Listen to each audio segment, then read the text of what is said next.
विवाद हुआ है मंत्री और एसपी का, आपको नहीं लगता कि अधिकारी मंत्रियों की बात नहीं मान रहे हैं, मंत्री अपना टुकड़ा फोन पर रो रहे हैं एक तरीके से? मुझे है ना एक और अंदेशा है, अधिकारियों को जो सम्मान मिलना चाहिए, जो अधिकारी को काम करने में एक इंडिपेंडेंसी मिलनी चाहिए, इंडिपेंडेंसी, वो इस राज्य में नहीं है। सरकार का तो अधिकारियों पे भरोसा नहीं। अगर अधिकारी पे कोई भरोसा नहीं करेगा तो फिर मान करके चलो वो भी सरकार के आदेश की पालना नहीं करेगा। आज सरकार थोड़ी है, आज तो गिरोह है लुटेरों का, माफियों का। अगर सरकार में बैठे लोग माफिया को सपोर्ट करेंगे तो अधिकारी कैसे उस सरकारी मंत्री की बात को महत्व देगा।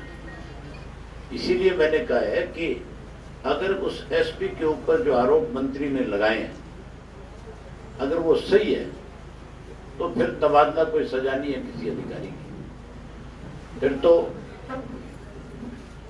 उस अधिकारी के माध्यम से मैसेज जाना चाहिए पूरे प्रदेश में कि अधिकारी की जो जिम्मेवारी है वो अपनी जिम्मेवारी को निभाए, ना कि इस किस्म के लोगों को पनाह दे करके हमारे प्रदेश को बर्बाद करें।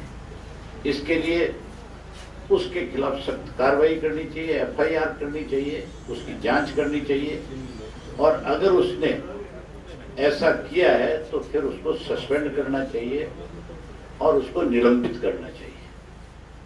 और अगर उस एसपी का कसूर नहीं है, अगर मिनिस्टर ने कहीं गलत काम करने के लिए उसको मजबूर किया और उसने आगे से मना किया है तो फिर उस मंत्री को तुरंत बर्खास्त कर देना चाहिए। ये हमारे प्रदेश के लिए अच्छी परंपरा नहीं है, अच्छी बात नहीं है कि मंत्री किसी अधिकारी पे दोष लगाए और उस अधिकारी को केवल ट्रांसफर करके इस प्रदेश के लोगों के सामने आने वाले समय में उनको ये लगे कि भाई कोई भी काम के लिए अगर किसी के पास जाएंगे तो कोई काम नहीं करेगा तो ज्यादा से ज्यादा शिकायत करेंगे तो तबादला हो जाएगा। तो इसलिए जरूरी है कि इसमें मुख्यमंत्री को लोगों को एक आईना जरूर दिखाना चाहिए कि कौन गलत है, इस चीज का पता लगना चाहिए। तो शराब घोटाले की बात हो रही है सर, उसमें अभी 2-3 दिन पहले जो डिप्टी सीएम उन्होंने पीसी की और कहा कि हमको रेवेन्यू जो है वो बढ़ाया है एक्साइज का, हमने इतना गुना बढ़ा दिया, घोटाला कहाँ से? रेवेन्यू अपने नाने का बढ़ा दिया होगा। शराब का घोटाला तो सबको पता है कि हुआ है, कोई एक व्यक्ति नहीं, सारा मीडिया चिल्ला चिल्ला के कह रहा था कि लॉकडाउन में हरियाणा प्रदेश के अंदर शराब माफिया पैदा हुआ। उस शराब माफिया का सरगना कोई और नहीं है, मिनिस्टर स्वयं है। उसी के महकमे के अंदर इस तरह की एक टीम खड़ी करी गई जिसने गोडाउन में चोरी करी और गोडाउन से चोरी करके बाहर शराब बेचने का काम किया। उन्हीं का अपना एक पार्टी का जो है उपाध्यक्ष जो था, जो उनका कैंडिडेट था, वो स्वयं तो शामिल था इसमें, वो शामिल, इस पे एफआईआर है, ये तो आपको पता है नहीं है। तो फिर मान के चलो ये तो टोटल का टोटल धंधा उन्हीं का है। सर कोरोना अपने चरम पर है, प्रदेश सरकार कभी फैसले संडे लॉकडाउन कर देती है, कभी सोमवार मंगलवार को लॉकडाउन करती है, फिर फैसले वापस लेती है सारे के सारे। अब सोमवार मंगलवार का तो लॉकडाउन तो वही फैसला वापस लेती है। सरकार का है, सरकार दो तो फिर फैसले लागू होते हैं। सरकार तो है ही नहीं, मुख्यमंत्री तो खुद कोरोना में पीड़ित हैं बेचारे।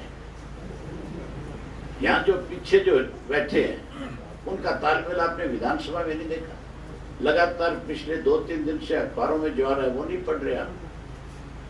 तो सरकार, आप इसको बारी बारी सरकार कह रहे हो, मैं ये कहता हूँ ये सरकार नहीं है, ये गिरोह है, ये तो माफिया है, तो लोगों को लूटने वाले लोग हैं। इन लोगों को सत्ता में रहने का अधिकार नहीं है, इनको सत्ता से बाहर करना चाहिए। एक सर लगातार जो ज्वाइनिंग हो रही है, अभी पिछले 2-3 महीने की चीजें देखें तो क्या एक नया कॉम्बिनेशन इनेलो जो है वो प्रदेश में दे रही है, क्योंकि पहले प्रकाश भारती दिया है, वाल्मीकि दिया है, एक नया कॉम्बिनेशन जो है वो तैयार करने की कोशिश। इंडियन नेशनल लोकदल पार्टी ने हमारे यहाँ 18 सीट रिजर्व है और सन 1987 से पहले सन 1977 से लेकर के अब तक मैक्सिमम सीट जो रिजर्व है वो इंडियन नेशनल लोकदल पार्टी जीतती रही है। हमेशा ही हमारे प्रदेश का, चाहे वो चमार जाति से संबंध रखने वाला है, चाहे वाल्मीकि है, चाहे धानक है, जिस किसी को भी चौधरी देवीलाल ने, चौटाला साहब ने कंधे पे हाथ रख करके टिकट दे दी, वो विधानसभा का सदस्य बन जाता। अब बहुत बड़ा अभाव है प्रदेश के अंदर शेड्यूल कास्ट की लीडरशिप का, और इंडियन नेशनल लोकदल पार्टी है जो हमेशा गरीब आदमी के साथ खड़ी रही है। हमने एक नया समीकरण खड़ा करना इस प्रदेश में, जहां इन्होंने तो 35 और 36 जात का नारा देकर के लड़ाया लोगों को, हमने 36 जात को फिर से इंडियन नेशनल लोकदल पार्टी के साथ खड़ा करना है। इसकी शुरुआत आप देख रहे हो, पिछले 6 महीने से लगातार बहुत सारे ऐसे साथी जिन्होंने ज्वाइन किया है जो अपने समाज के अंदर एक बड़ी पहचान रखते हैं।